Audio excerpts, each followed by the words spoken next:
আমি নিজেই তো 4 মাস হেলান দিয়ে ওয়ালের সাথে হেলান দিয়ে ঘুমাইছি। এই দিক দিয়ে পিক পড়তো, এদিক দিয়ে হাতের চামড়া উঠে গেছে হ্যান্ডকাপ পড়তে পড়তে। যন্ত্রণাটা এমন ছিল, প্রতিদিন রাত্রে মনে হতো, নিজেকে নিজে বলতাম, আইয়ুবী, আজকের রজনীও কিন্তু তোর জীবনের শেষ রজনী হইতে পারে। মনে হইতো যে আজ রাত্রি মনে হয় মারাই যাবে। এ ধরনের এক দুর্বিষহ হালাত। এই দেশের উলামায়ে উম্মত যারা বাচ্চাদেরকে দ্বীন শিখাতো, যারা আলেমদেরকে দাওয়াত করত, আলেমরা তাদেরকে দ্বীন শিক্ষা দিত, যারা দ্বীনের কথা, ঈমানের কথা মজলিসে বসে বলতো, তাদের নামে মামলা দিয়ে তাদেরকে থানায় লিস্টি দিয়ে চোর ডাকাতের চেয়ে বেশি নিকৃষ্ট বানাইছে। আর এই সকল আলেমদেরকে জেলখানায় বন্দী করেছে, যার ভেতরে অদম্য একজন। 1টা বছর জেলখানায় আমাকে আটকায় রাখছে। আমার অপরাধ কি? আমার অপরাধ হলো আমি বাইতুল মোকাররমে ককটেল মারছি। আমি জীবনে ককটেল চোখেই দেখিনি, আপনাদেরকে সাক্ষী রেখে শেষ রাত্রিতে বলছি। আর মামুনুল হকের মামলা কি জানেন? মানিব্যাগ চুরি। এগুলো পড়লে ইবলিসেও হাসে।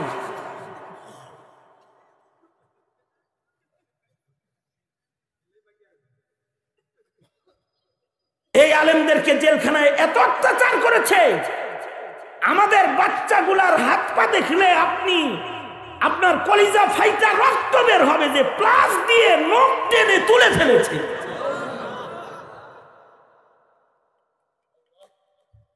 আমি নিজেই তো 4 মাস হেলান দিয়ে ওয়ালের সাথে হেলান দিয়ে ঘুমাইছি।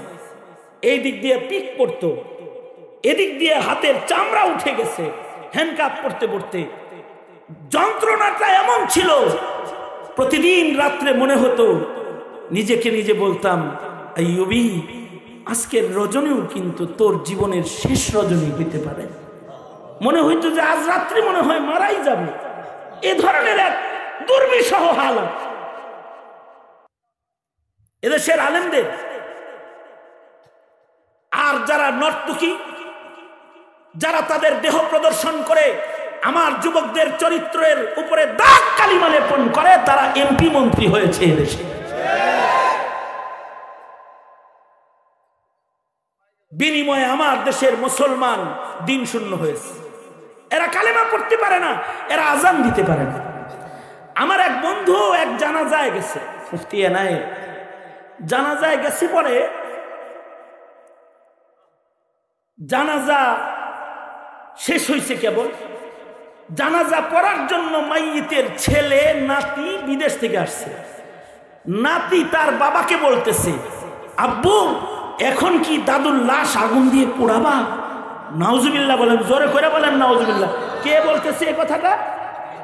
মুসলমানের নাতি বলতেছে তার বাপেরে, মানে ছেলেকে বলতেছে নাতি দাদার জানাজা পড়ে, আব্বু, দাদুর লাশ কি এখন আগুনে জ্বালাবা? সাথে সাথে বাবা সন্তানের মুখ চেপে ধরছে, মুখ তো চেপে ধরছে, কিন্তু অনেকেই তো শুনে ফেলছে।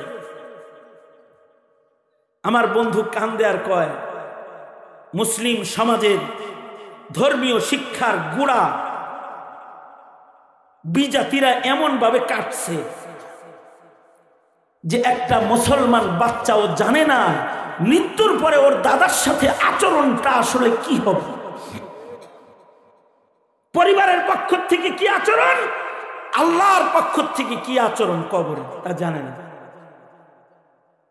অবশ্য হিন্দি ফিল্ম দেখতে দেখতে সন্তান এটা শিখেছে যে কিছু মাইয়িতকে মরার পরে আগুনে পুরানো হয়, তার সন্দেহ তার দাদা কি ওই দলের না ভিন্ন দলের। এই তো হিন্দি সিনেমার পুরস্কার, যেই ডিসলাইন ছাড়া মুসলমানের ঘর চলে না, তাদের পুরস্কার তোমার ঘরে এটা। কিন্তু তোমার সন্তান সালাতুল ফজর সম্পর্কে জানে না, তোমার সন্তান 5 বেলার নামাজ সম্পর্কে জানে না।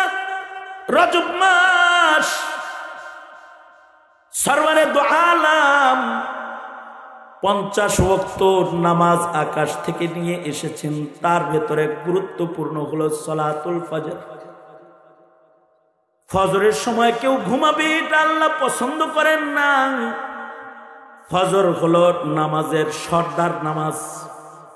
যারা ফজর হিফাজতকারী হয়, সর্দার নামাজির খাতায় তাদের নাম চলে যায়। ফজরের পরে যে নামাজটা দামি সেটা হলো সালাতুল আসর, কারণ আসর দুর্বল ওয়াক্তের নামাজ। ওয়াক্তুল আসরটা হলো মাকামে ভিলায়াত। কেউ যদি আসরের নামাজকে যত্ন সহকারে আদায়কারী হয়ে যায়, মহান আল্লাহ তাদের দারাজাতকে বুলন্দ করে দেয়।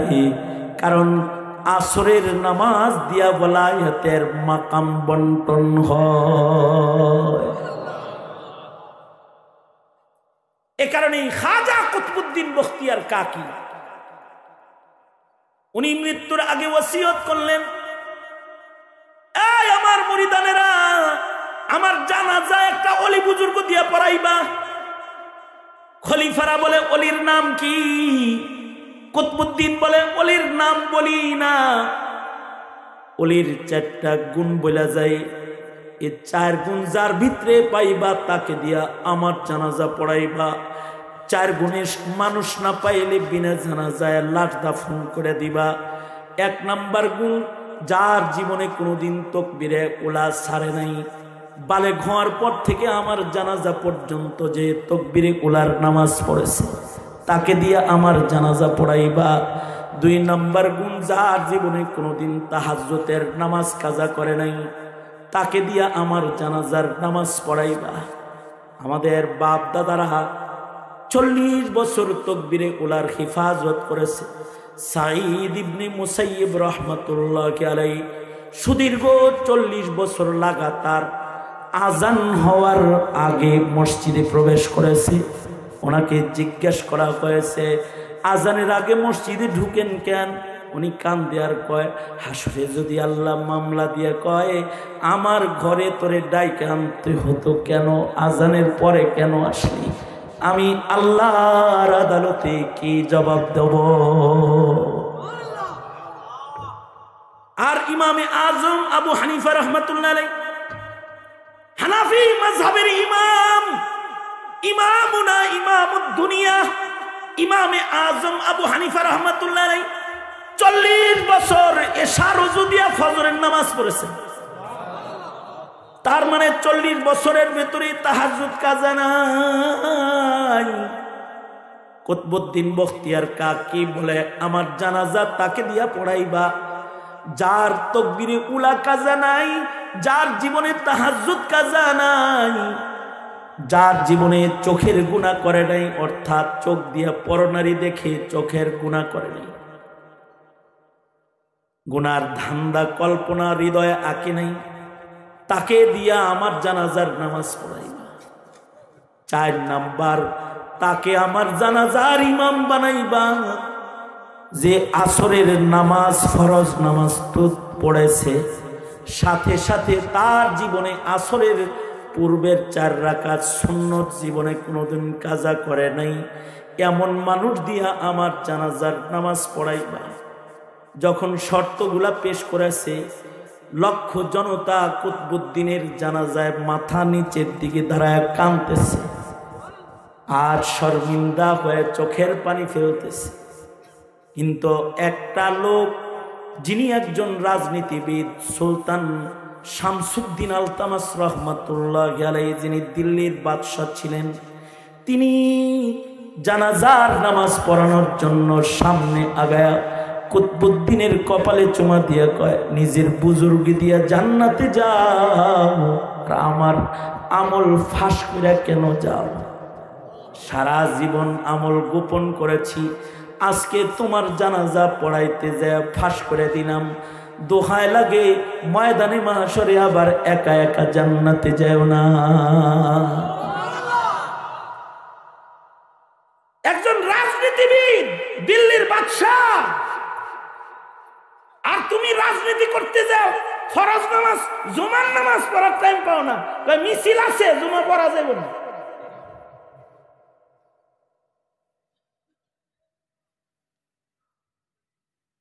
নামাজের গুরুত্ব দাও, 5 ওয়াক্ত নামাজের হিফাজত করো। আউয়ালু মা ইউহাসাবু বিহিল আবদু ইয়াউমাল কিয়ামাতিস সালাহ। আর নামাজের ভেতরে সবচেয়ে গুরুত্বপূর্ণ হলো ফজর, এরপরে আসর। ফজর ঘুমের হালতে কাজা হয়, আর আসর হইল অবহেলায় কাজা হয়ে যায়, কারণ ওয়াক্তটা খুব দুর্বল। এ কারণে 2 নামাজের কসমই আল্লাহ কোরআনে করেছেন। তার মানে হলো একটা শিক্ষণীয় বিষয়, খেয়াল করেন, শিক্ষণীয় বিষয় হলো ওয়াল আসর, কালের কসম, হায়াতের কসম, সময় দামি। হায়াত কাল আসর, হায়াত হলো আসরের নামাজের মতন। আসরের নামাজ অবহেলা করলে যেমন ওয়াক্ত চইলা যায়, মানুষের হায়াত এত ছোট যে এটা অবহেলা করলে হঠাৎ মালাকুল মউত সামনে দাঁড়ায় যায়। কারণ মানুষ সবাই মৃত্যুর দিকে আগাইতেছে। ইন্নাল ইনসানা লাফি খুসর, তার মানে মানুষ ধ্বংসের দিকে আগাচ্ছে। সব মানুষ নিশ্চয়ই ধ্বংসের ভেতরে নিপতিত, তার মানে সব মানুষ মরণের দিকে যাইতাছে। আদ-দুনিয়া মুদবিরাতুন ওয়াল আখিরাতু মুকবিলাতুন। হযরত আলী বলেন, পৃথিবীর সব মানুষ মরণের দিকে আগাইতেছে, সব মানুষের হায়াত কমতাছে। রাজার হায়াত কমতাছে, প্রজার হায়াত কমতাছে, ইমামের হায়াত কমতাছে, মুক্তাদির হায়াত কমতাছে, মুফাসসিরের হায়াত কমতাছে, বলনেওয়ালার হায়াত কমতাছে, শুননেওয়ালার হায়াত কমতাছে। এ হায়াত যাইতাছে, আমারও হায়াত কমতাছে, রাফি বিন মনিরেরও হায়াত কমতাছে, আপনাদেরও হায়াত কমতাছে, বুড়ারও হায়াত কমতাছে। মূল ক্যাপিটাল সবার শেষ হয়ে যাইতেছে, ধ্বংস হয়ে যাইতেছে। হায়াত ক্যাপিটাল সবার বরবাদ হয়ে যাইতেছে। হায়াত ফুরানোর দিক দিয়ে সব মানুষ ধ্বংসের ভিতরে।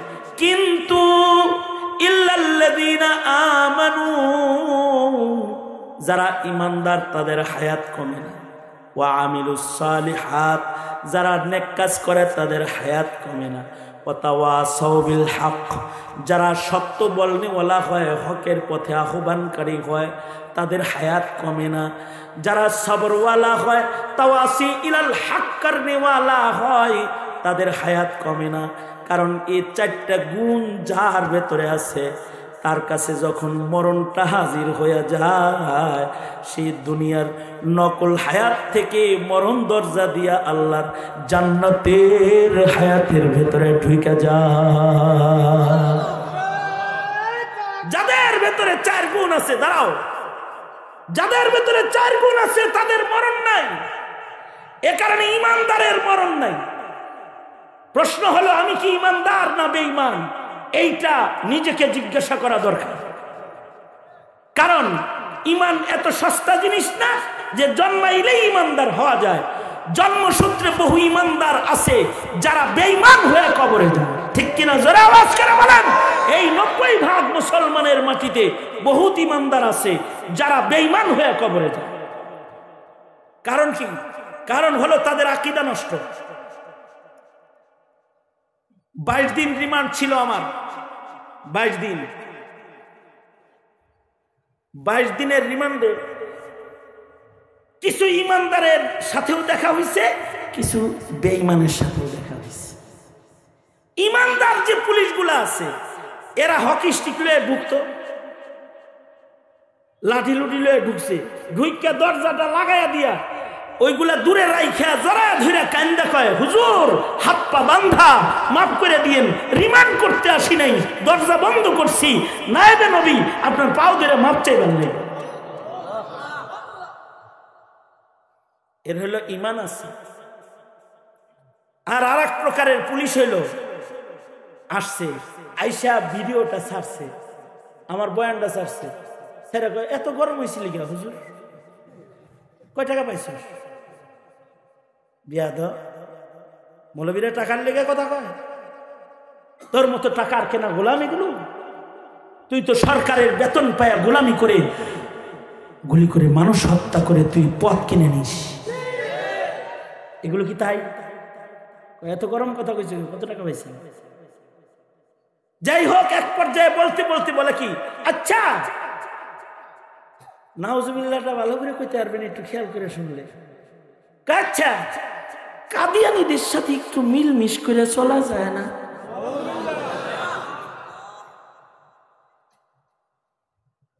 কি ওয়াজুম में अगर गोयम जबा सोजत, আমি খালি সেউল্লাহ 22 সালেরই মরা, সেখানে একবার মরছি, সুতরাং আমার মরাও নাই, জেতা হালত নাই, সমান সমান, সেম সেম।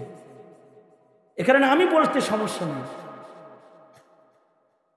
যে এটা যে কইলো যে হুজুর কাদিয়ানীদের সাথে মিলমিশ করে চলা যায় না, আমার খালি হাত দুইটা পেছনে বান্ধা, তাছাড়া আমার দিল চাইতেছিল হাতে যদি হ্যান্ডকাপ না থাকতো তোর একটা বক্সিং দিয়ে তোর নাকের বদনাটা আগে খোলায় ফেলাই দিতাম। এখন দিলের হালত হলো এই, কিন্তু কথা বলার কায়দা নাই। আমি শুধু মৃদু আওয়াজে বললাম কাদিয়ানীরা কাফের। কাফের কই? তারা তো আল্লাহ মানে, নবী মানে।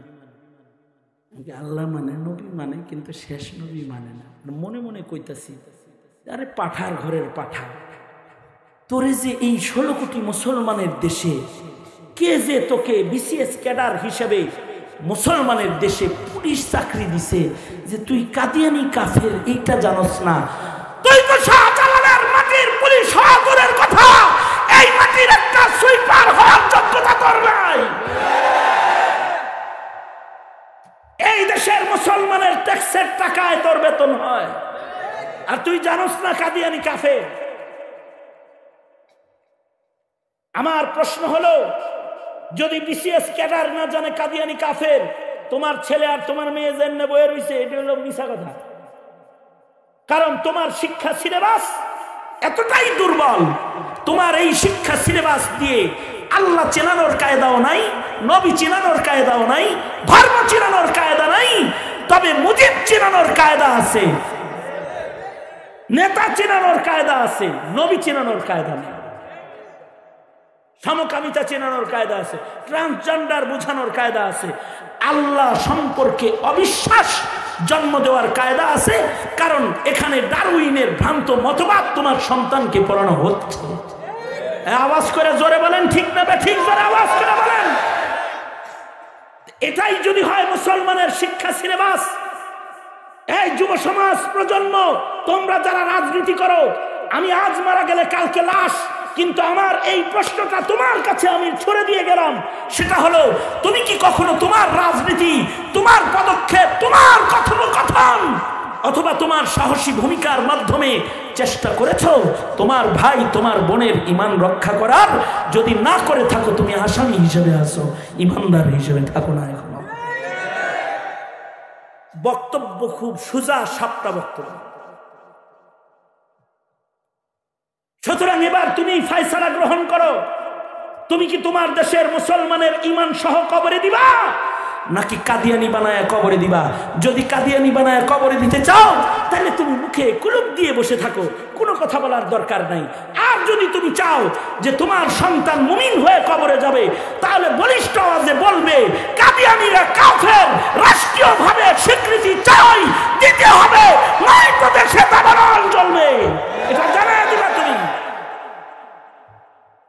এটা শুধু মৌলবীর বক্তব্য না, 17 কোটি মুসলমানের যুবকদের বক্তব্য এটাই হবে। ধন্যবাদ জানাই তোমাদেরকে। মূর্তি আমরা ভাঙি নাই, তোমরা ভাঙছো। ধন্যবাদ জানাই, কারণ 5 তারিখে বুবু যখন চলে গেল,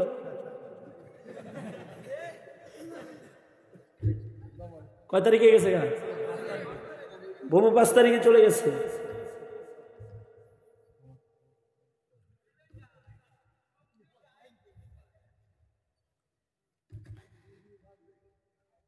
এই মুফতি সাহেব, আমার রেখে গেলে কিন্তু খবর আছে।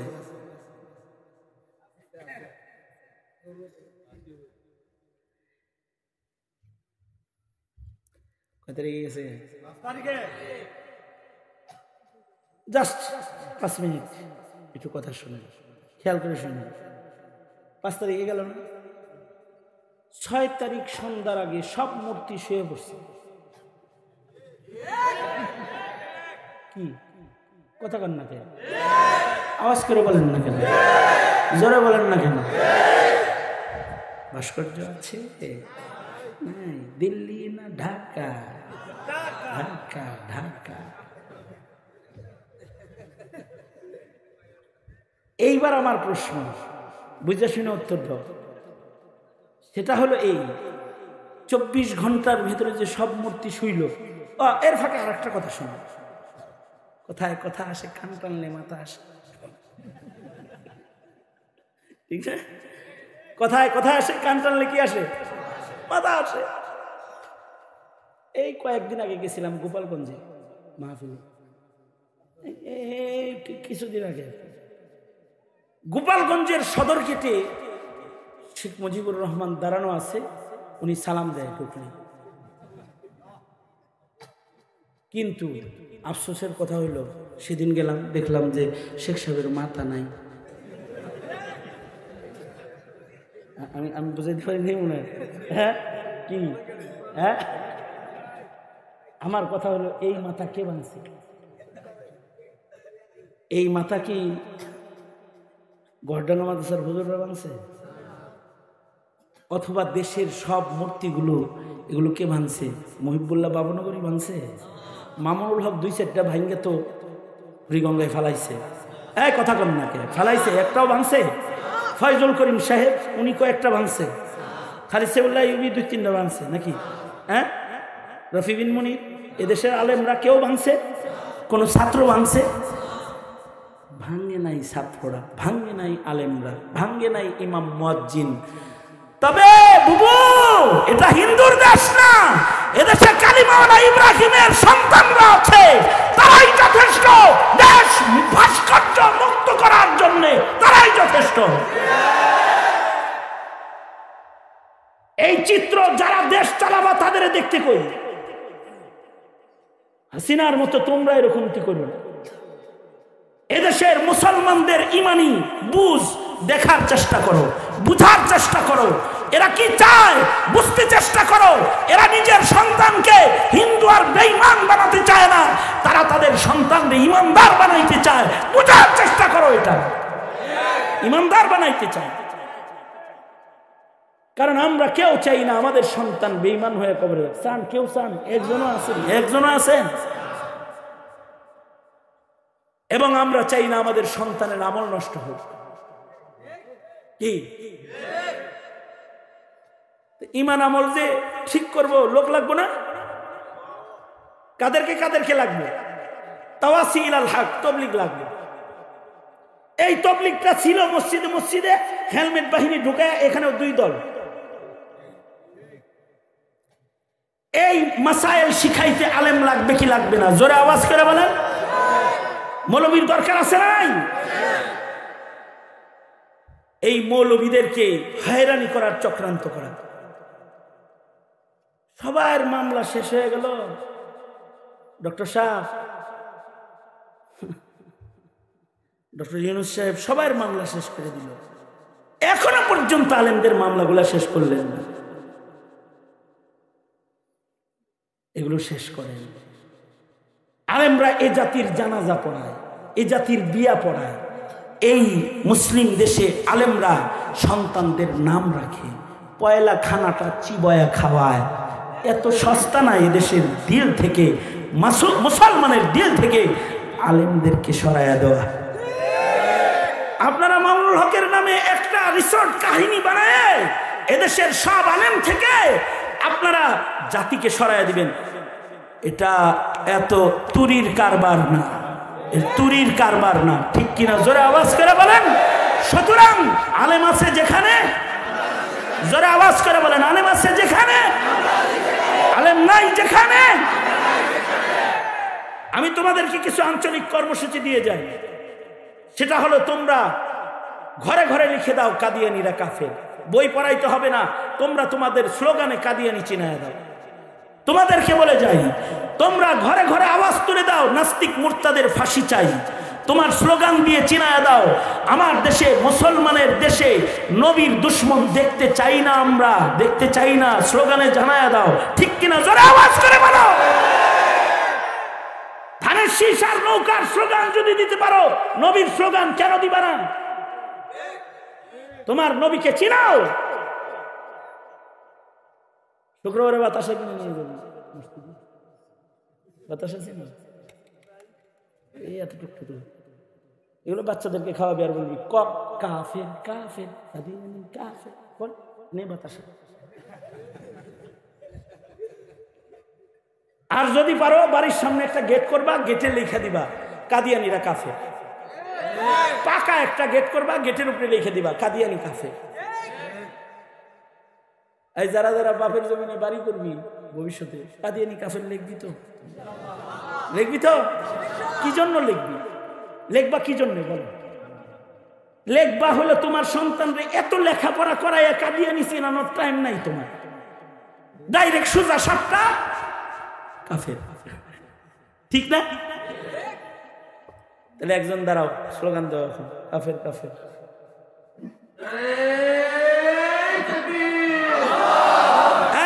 আস্তে আস্তে, হয় নাই হয় নাই। এই স্লোগানটার কথাই পিচ্ছি গো মনে থাকতে হইব মৌত পর্যন্ত। এরকম একটা স্লোগান দিতে হইব। হাত তুলে এবার স্লোগান দাও, বিকট আওয়াজে স্লোগান দিবা। জীবনে এরকম আওয়াজ দেয় না, এরকম আওয়াজে।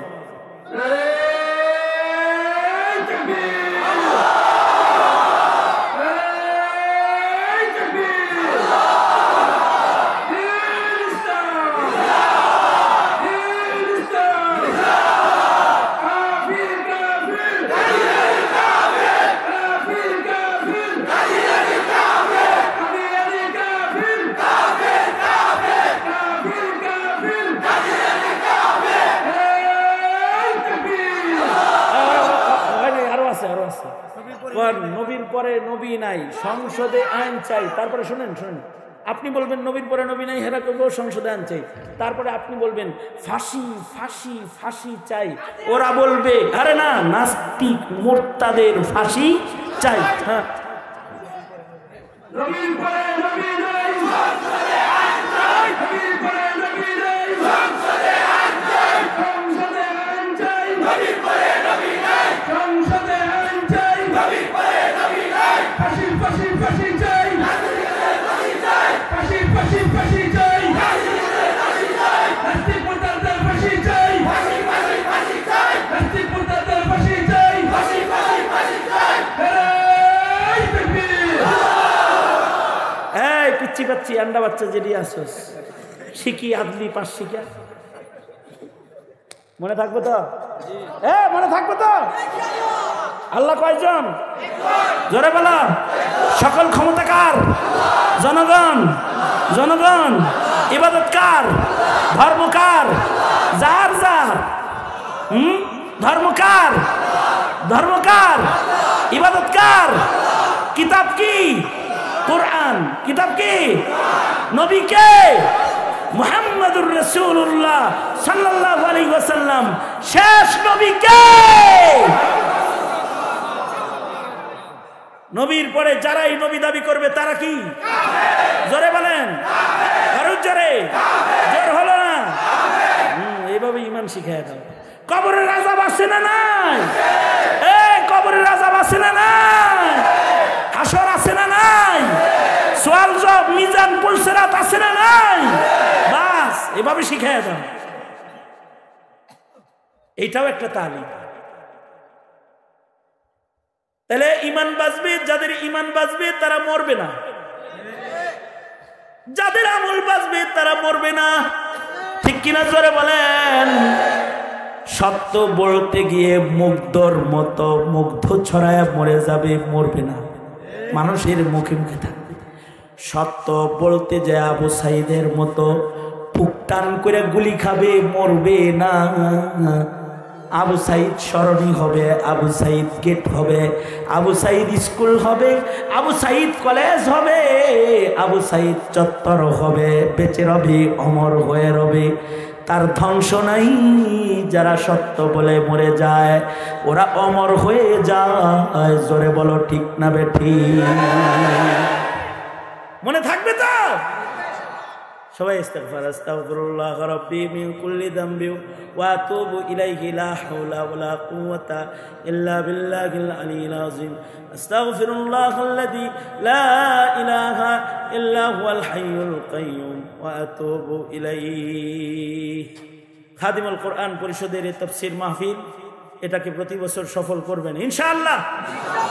এই উঠে গেরা ডায়াবেটিস দোয়া হইব, নড়াচড়া করবি ডাইরেক্ট মায়ের শুরু হইব।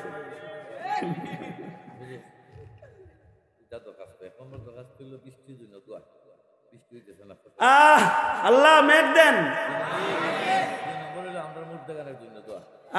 আল্লাহ তাআলা এই এলাকার সকল মাইয়িতদেরকে মাফ করে দেন। জোরে আওয়াজ করে বলেন আমিন। আপনি যত জীবন বাঁচবেন কদুপুর খাদিমুল কোরআন আসবেন, এই প্রতিজ্ঞাটা আপনি করতেন।